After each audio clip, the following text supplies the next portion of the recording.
벗은 모습이라고도 되어 있고 나무에 이파리가 떨어져 있어. 그것도 나상이라고 합니다. 전라, 나체할 때 그 나자예요. 주제는 언제나 중요하죠. 근원적인 인간성의 소중함.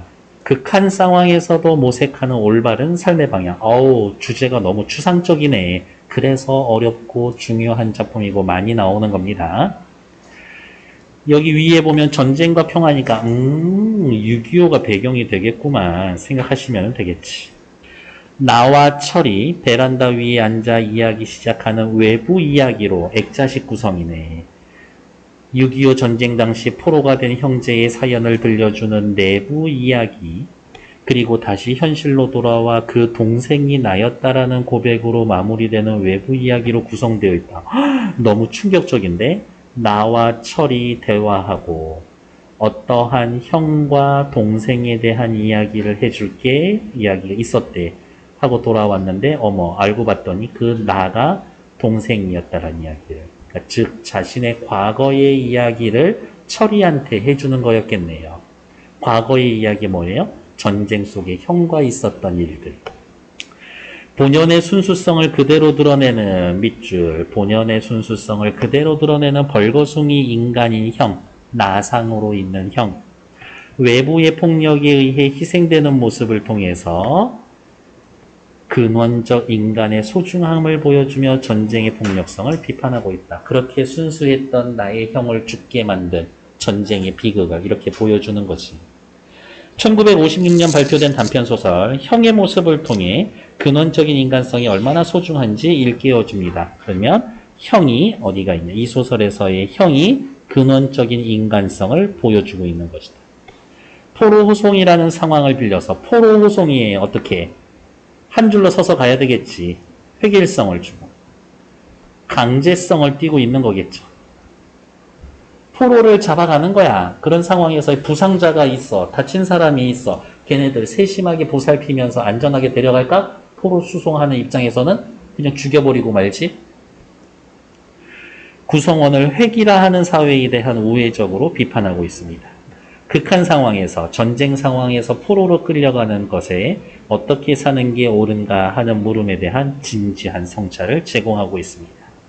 액자식 구성, 내가 전하는 철의 이야기, 전쟁에서 형과 동생이 북한군의 포로가 되어 겪었었던 이야기. 철은 먼 하늘가에 시선을 준 채 연방 담배를 피웠다. 이렇게 1시간쯤 묵묵히 앉아있다가 철은 다음과 같은 이야기를 들려주었었다. 라고 하면서 여기에서부터 내화가 시작이 되지. 형은 27살, 동생은 22살. 형은 좀 둔감했고 위태위태하도록 솔직했고 그냥 결국 좀 모자란 축이었었다. 인물에 대한 직접 제시. 해방 이듬해에 46년에 38선 넘어올 때 모두 긴장해서 숨조차 제대로 쉬지 못하는 밤에 야, 이게 바로 38선이구나. 이래서 일행 모두의 간담을 서늘하게 한 일이 있었다. 약간 좀 확실히 모자란 것 같네요. 조용히 넘어와야 되는데. 아버지는 그때도 화를 내며 형을 쥐어박았고 형은 울고 어머니도 찔끔찔끔 울었다. 아버지는 애초부터 이 형을 단념하고 있었고 어릴 때부터 좀 이렇게 들떨어진 짓을 했었나 봐요. 하지만 들떨어졌습니다라고 하지만 그게 인간이 본연적으로 가지고 있는 순수함이에요. 어머니는 불쌍해서 이따금 찔끔거리곤 했다. 동생에 대한 형으로서의 체면이나 위신 같은 건 조금도 생각하지 않던 차에 이미 철들자부터 형을 대하는 동생의 눈 언저리와 입가엔 쓴 웃음이 어려 있었다. 하얀 살갗의 좀 여윈 얼굴에 이 쓴 웃음은 동생의 오연한 성미와 잘 연결되어 있었다. 거만했었다. 그러니까 무슨 말 하고 싶은 거예요? 동생은 평소에 형을 좀 무시했습니다. 이런 거겠지. 이미 철들자부터 여기에서부터 쓴 웃음은 여기까지는 무엇? 동생의 행동 묘사를 통해서 형에 대한 동생의 심리를 보여주는 거고, 그러면은 직접 제시가 아니라 간접 제시겠네요. 아주 좋아. 인물에 대한 간접 제시. 어머니는 형에 대한 아버지의 단념이나 동생의 일원투가 더 서러웠는지 모른다. 마치 그런 느낌? 뭐지? 그냥 아픈 손가락 같은 그런 느낌이지. 조금 모자란 첫째 아들이. 그러나 형은 아버지나 어머니나 동생의 표정에 구애 없이 하루하루가 그저 태평이었다. 그냥 행복해. 천진난만한 성격을 보여주는 거죠. 천진남. 전쟁이 일어나자 형제가 다 군인의 몸이 되었다. 51년 가을 제각기 놈들의 포로로 잡혀 놈들의 후방으로 인계되어 가다가 둘은 더럭 만났습니다. 둘 다 포로가 되었지. 우연히 만났어요. 해질 무렵 통천읍 거리에서였다. 형은 대뜸 울음보를 터뜨렸다. 펄렁한 야전 점퍼에 맨머리 바람이었고 털럭털럭한 군화를 끌고 있었다. 요즘 군화는 어떤지 모르겠지만 겁나 무거워요. 동생은 한순간 좀 흠칫했으나 형이 울음을 터뜨리자 난처한 듯이 외면을 했었다. 못된 놈의 자식. 형에 비해선 주제가 좀 덜했고 선뜻한 초록색 군 작업복 차림이었다. 10월달 밤이라 꽤 선들선들했다. 춥지 뭐. 멀리 초1의 달에 밑에 태백산 줄기가 서늘히 뻗쳐 있었다. 형은 동생 곁에 누워 자꾸 쿨럭거리기만 했다. 모두가 잠들 무렵 경비병들도 사그라진 불 곁에 앉아 잠이 들었었다. 그날 밤 형은 동생을 향해 적적하게 웃기만 했다. 칠성아, 너 집에 가면 이런 이야기인 거죠. 우리 집에 가면이 아니라 너 집에 가면이에요. 형은 이미 생각하고 있어. 나 이거 살아서 나는 집에 못 갈 것 같다 라고 생각하고 있는 거야. 이러다가 무슨 생각이 났는지 뻘쭉 웃으며 에이씨 내가 무슨 소리를 하니? 네가 집에 갈 때 나도 갈 건데 안 그러니? 내가 정신이 빠졌어. 요 대사를 하는 동안에는 어떻게 집에 가지 못할 거라고 귀향하지 못할 거라고 포기하고 있었는데 내가 말실수했네 라면서 동생에게 다시 희망을 주려 하는 거지. 우리 꼭 같이 살아서 가자. 한참 후엔 또 서서히 동생의 어깨를 끌어 안으면서 칠성아 동생의 얼굴을 똑바로 마주 쳐다보기만 했었다. 바깥은 바람이 새었다. 거정문에 습기 어린 소리를 내며 열리고 닫히곤 했다. 문이 열릴 때마다 눈 덮인 초라한 들판이 부유스름하니 아득히 뻗어져 있었다.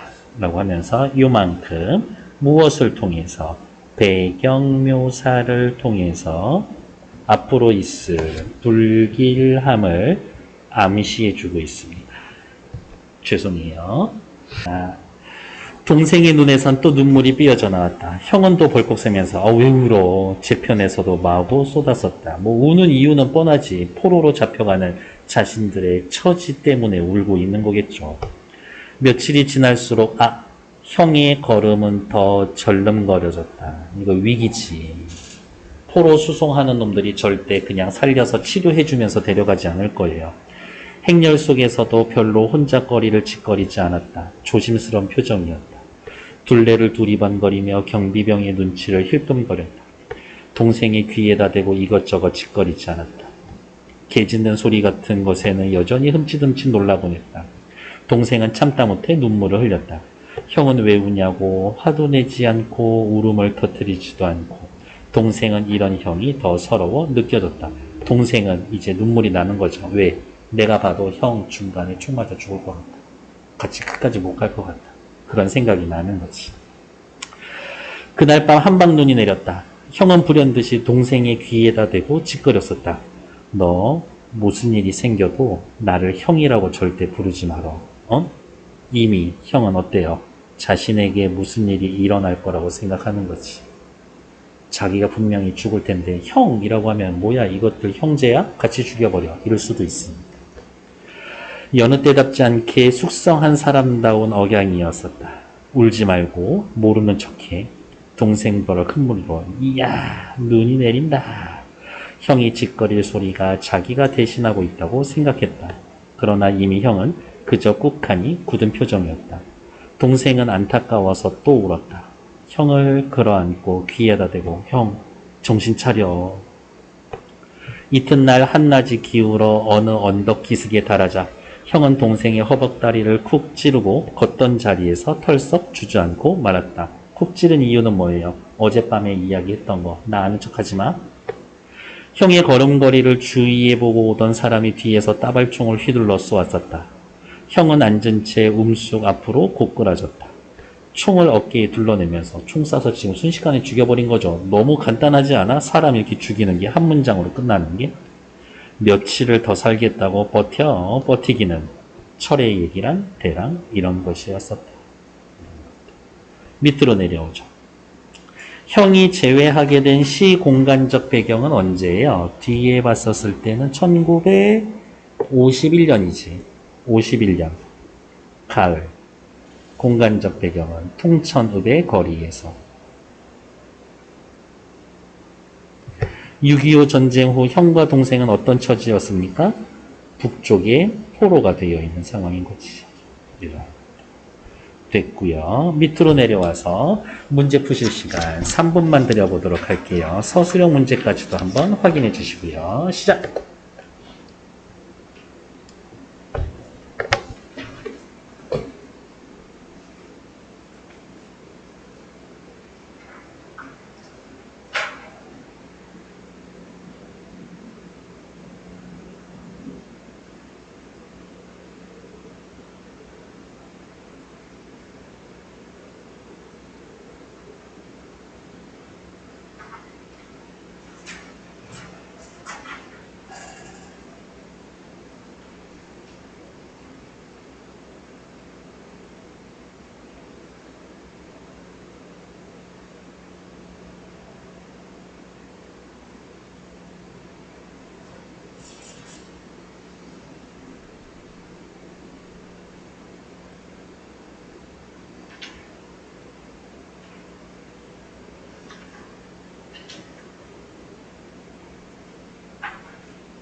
윗글의 서술상 특징에 대한 학생의 응답으로 적절하지 않은 것을 이것들은 다 중요하니까 읽어볼게요.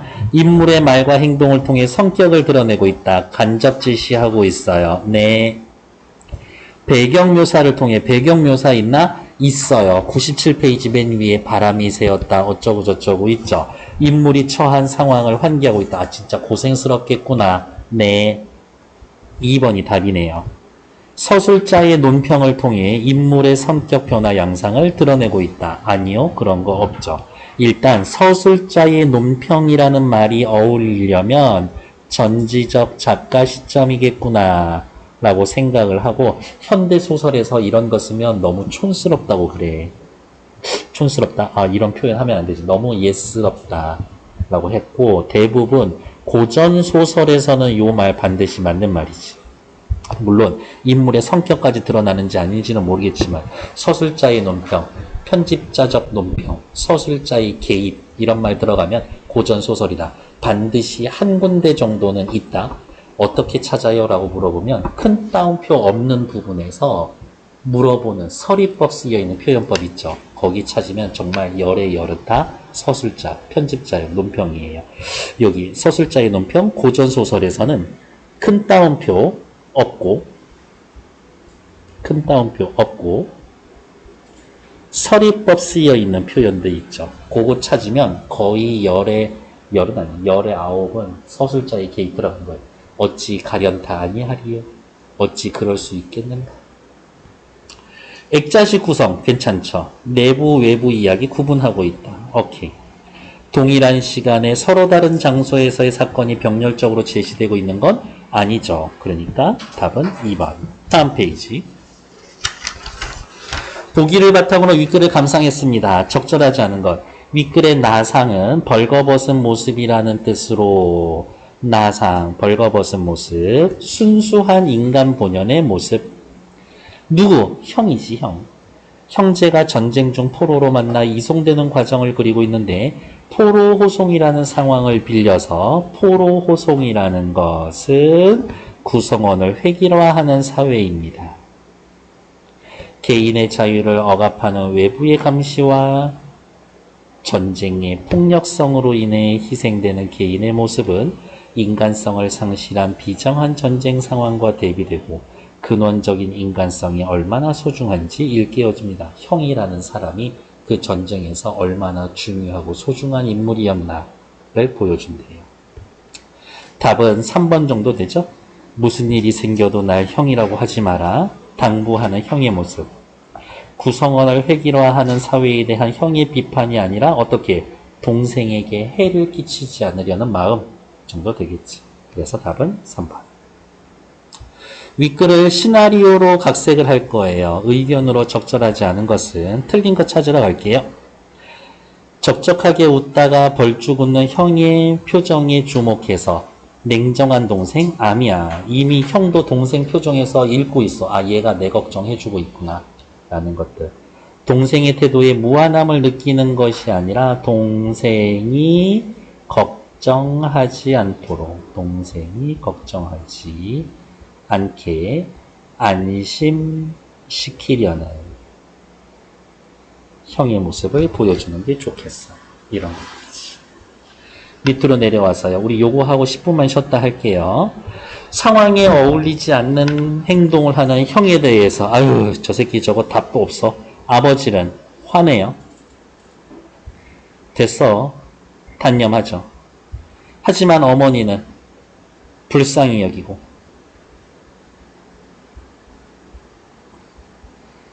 불쌍히 여금이냐. 불쌍히 여기고 아유 남편 놈이랑 둘째 동생이란 놈은 왜 저렇게 하냐. 슬퍼하죠. 뭐 그 정도로만 써놓으시면 될 것 같네요. 됐고 우리 10분만 쉬었다 갈게요.